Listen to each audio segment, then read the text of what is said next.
All right. So there are three mistakes that I see when people are building kind of their solo conglomerate. I'm really excited. We've got a few people that are in the acquisition holding company program right now that were already in kind of solo businesses, a couple which are doing seven figures.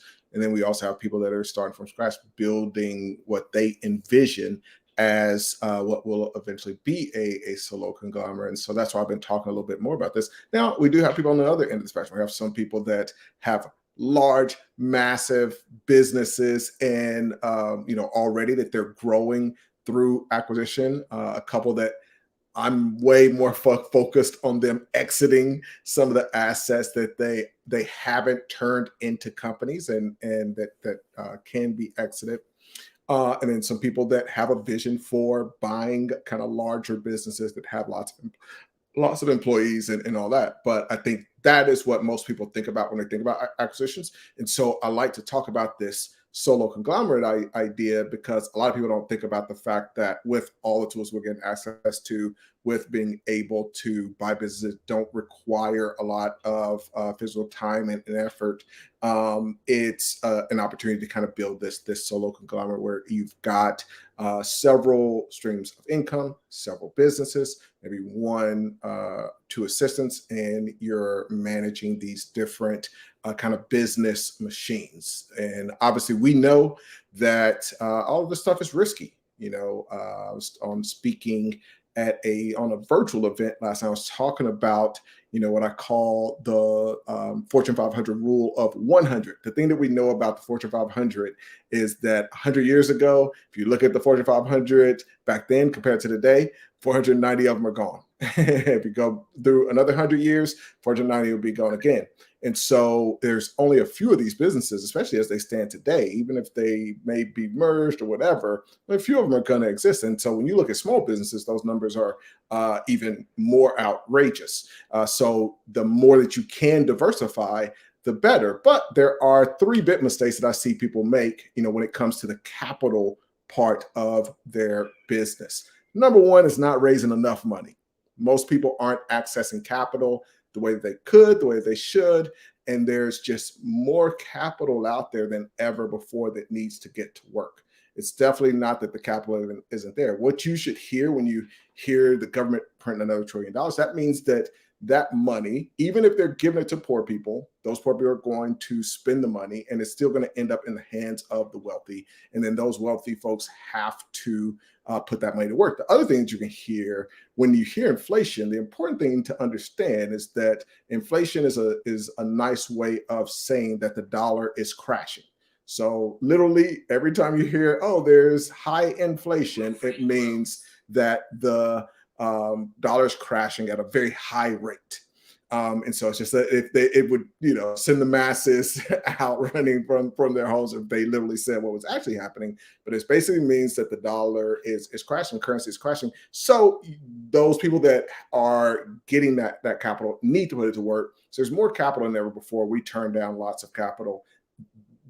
Capital should not be the reason that you're not doing more deals. So that's the first thing. It's not getting access to enough capital. The next thing is when they get access to that capital, they're getting kind of blanket liens across too many assets. And that puts what I call golden handcuffs. It's the M&A version of golden handcuffs where they're giving you the money, but now they're limiting your ability to do the things that we like to do of exiting certain assets, buying other assets, merging things together that maximize value, being able to exit those when it's the right time and when we have the right offer. And when they do what's called a blanket loan, that is a mistake. So we want you to avoid that. But what we're going to talk about today is the final mistake that people make is giving the personal guarantee. Now, it's not that you never want to do this. There's certain cases where this makes a lot of sense, but in a lot of cases, people are doing it when it just isn't necessary, and they never negotiate out of it. And so we're going to be talking tonight we've got an acquisition holding company training program with folks that are in that program, and we're going to be talking about raising capital and negotiating out of this personal guarantee. So there are about 20 different methods that I'll go through if I'm doing a deal to get out of the guarantee. I want to share three. I may do four. I may do four today. We'll go through three or four of what we train the acquisition whole. So we use about 20 different strategies, and usually between those, you're going to be able to get out of that personal guarantee. But the real goal of this is that with every part of your business, shout out to DMAC, one of our seven-figure acquisition holding company members, who has an amazing business that he's building. And one of the things that is really exciting when you look at it, he kind of falls into that almost solo conglomerate business model. But one of the really exciting things is that for most people, what they're deciding on is, where am I going to put this dollar? Like, where am I going to, I've got this amount of income, where am I going to get the highest ROI on my dollar? And you can start to build systems based on where you want to focus in your business. So we're talking about one of the funnels and systems for deals that he's doing. But the other place is, when you're growing your business, you're building out like every single thing. Like for me, when I'm buying, businesses, I've got a few different categories that I focus on. I literally build a funnel for any type of business or industry that I'm focused on. So within your business, you're building all these funnels. The other place that you should be building a funnel is capital. And so, we walk through, obviously, and Patrick will walk you through that, but with individual businesses, as a solo conglomerate, if you're depending on capital to do deals, you should have a funnel. And so a part of that funnel towards the end becomes your filtering out how, you're getting a bunch of offers, then you're able to kind of come back with these 20 strategies on getting rid of the personal guarantee. And then you're able to pick the best deal that, also meets that criteria of not requiring the personal guarantee. So what are some of these strategies? Well, one of them is, nobody does this. It's so funny because it's a really easy thing to offer. And at the very least, like a lot of times you just get better terms. So one of the things that I'll always do is I will offer to purchase credit insurance. So I can purchase the credit insurance for my customers to basically make sure that I'm going to get those accounts receivables. And then that takes one less risk, because basically what that bank is trying to figure out is this person going to make the money in order to pay us? And so if you have a lot of accounts receivables out there, that can make you look really bad because they don't know if those people are going to pay. And they're like, hey, we need you to guarantee this because we don't trust that you're a customer company. It can be worth buying an insurance that's available that you could basically show, hey, I've got this credit insurance. And so that takes that risk away. And basically what you're doing, as you go through all of these different methods that we train on, it's like you're looking at things, everything's about looking at it from the other person's point of view. When I'm trying to get deal flow, I'm looking at it from whoever I'm targeting, I'm looking at it from their point of view. The second part is, or another strategy is what's called a fidelity certificate. Now, this, we talked about the insurance, the credit insurance. Nobody really talks about using that, especially as a tactic for negotiating with a investor or lender. But the other part is the fidelity certificate. Now, this is something that gets rid, again, you're just thinking about it from bank's perspective. You're thinking about it from that lender or that investor's perspective. And so the first thing is, oh, they're worried about, I'm worried that you're just lying. I'm worried that what you've given me, the documents that you've given me, I've looked at the bank account, I'm just not sure that you're telling me the truth. I'm just worried that something's going to go wrong, and then I find out that you're lying. Now, there's a big case. Somebody who had scammed some of the biggest people on earth. I think it's Morgan Stanley, one of the big investment banks, where a lady convinced them that she had this platform that had 4 million people using it. Turned out it's like 300,000. I think she had told him it was like 4.5 million. And so a very big difference. And they paid her over like 100 million. And turns out that it was completely fraudulent. And so that is a concern for a lender, is that they're going to do something and they find out later that there was something fraudulent. And the way that you can protect them against that is you buy what's called a fidelity certificate. Again, this is something that most small deals, available to small deals, but they're just not using it.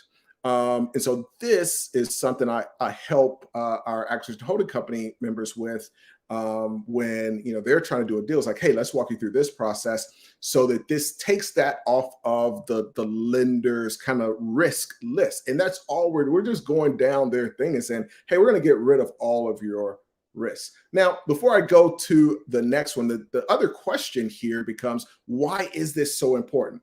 And the reason this is really important for the solo conglomerate folks is that we want to keep you freed up to do as many deals as possible. And as soon as you give up your personal guarantee, like I said at the beginning, it's not that you never want to do it, but you can only do that so many times before it becomes worthless. And so we want to save that personal guarantee for the massive opportunity where it's going to change your financial life forever. And then it's worth giving that risk up because you know that, hey, this is a huge deal. Now, on the other end, we're trying to make sure that while it's going to change your financial life forever, it's also a very safe deal, and there are assets and there are all of these other things that are there to protect you if you're going to do that. And the reason I want to kind of take a break is that this is where we get into the asset portion of some of these options. So one of the options that you can give a bank as opposed to a personal guarantee, so you can say, hey, what if instead of me giving you a personal guarantee, I pledged some of the assets? And then you can get into specifics where you can get an appraisal done, or they can have it done, of the assets of the business, and you're showing, hey, you don't really need my personal guarantee because I'm going to, especially, one of the ones that I love is domains, because the second part of the question is, if it's equipment in a business, yeah, you see that you're going out of business. What if you just take all that equipment out, you sell it, and now we got the nightmare of trying to like figure that out. Again, that you're trying to get into the brain of them, and you're literally coming to them like, hey, this is the easiest. What we do, and the reason we can get the types of financing and capital on deals that we do, is that we're trying to say, hey, depending on where you are now, obviously if you're investing and it's an equity deal, it's like, hey, we want the maximum upside, then there's going to be more risk. But if you're in kind of a lower risk kind of lending position, then it becomes a situation of, listen, I want you to feel and be as safe as possible. And so you're making it easy for them, and you're basically saying, hey, this is going to be the easiest loan you make all year long because I'm doing the work. I can see things from your viewpoint, and that's all a deal maker's job is. It's being able to see 360 degrees of views. You're able to see the seller's point of view. You're able to see the lender's point of view. You're able to see the other parties of the deal, like the employees or other investors. And so you're just going around and you can see everything from everybody's points of view, and you're structuring the deal to work for them based on their point of view. People get so focused on their own personal point of view that they don't take the time to say, how can I structure this based on what the other person wants? So when it comes to those assets, you can give them an asset security pledge. And like I was saying before, one of my favorite assets is if we're doing a deal that has a domain name that is of value, you can get that appraised and you can see exactly, hey, if you take this to the market, this is what you're going to get for this. We're going to discount that. And it's one of the easier assets to get a lender or investor comfortable with, because you can put that into an escrow. You still use it the same, everything works the same, but it works automatically that if you don't make the payments or whatever, then they get control of that. That's a very powerful thing to be able to negotiate, to be able to say, hey, here's this kind of thing. So again, even when you're giving them the asset, you're showing them here is why this is less of a headache than any of your other loans. And that's our goal. The same way that I talk about selling a business, if I'm selling a business, I want that. I never want to talk to a buyer that hasn't looked at other businesses, because I want to be able to show them, like, listen, this is you've seen how sucky all these other businesses are. They don't have SOPs. Their books are a wreck. Their their employees aren't well trained. Their marketing plan is in shambles. All of these things, and you come over here and everything is very easy and simple and organized and all that, and it is a business ready for sale. I want a seller or buyer to go and look at all these other deals so they can see these other sellers that suck. It's the same way with a lender. It's like, hey, this lender all day, every day, they're coming, they have borrowers that are coming, or investors are having people come, and they just don't have all their stuff together. And not only is our stuff together, but we're telling them, hey, here's what you should be thinking about from your due diligence, and here's how we're going to protect you based on that. And then the last one, I'll give you a little tidbit. It's basically giving them a example of how they can cross collateralize some of your other assets, even outside of the business, that that will then give them even more protection than a loan, and then you get out of that personal guarantee. The real key here is, when it comes to a personal guarantee, that person come after you, come after all your assets, come after your credit, come after all those things. Again, it's not that we never want to do that if the deal is worth it, but the goal is that we're closing a lot of deals. And when you have these tactics in your tool belt, let alone we're going to be covering tonight, like all 20 of these, then it gives you that other kind of basis. And really what you're trying to do is build this funnel where you're putting a ton of potential investors, a ton of potential lenders, all the capital that you could ever dream of. And then you're not just begging them, you're enticing them and showing them each step of the way in that funnel, all the way up until you get to this kind of final leg of making these decisions. And part of it is from the asset and the PG standpoint. Each way you're showing them, hey, I am the very best place that you can put these funds. Hopefully this is helpful to y'all. Be sure to like. Y'all know how we roll over here. You know what I mean? You know what we do. Sorry, this seems like there's a bit of a connection. M-Sway says going in now. Hopefully once it uploads, it recorded well on this end. But yeah, be sure to like, be sure to subscribe, check out the Patreon, and I will talk to y'all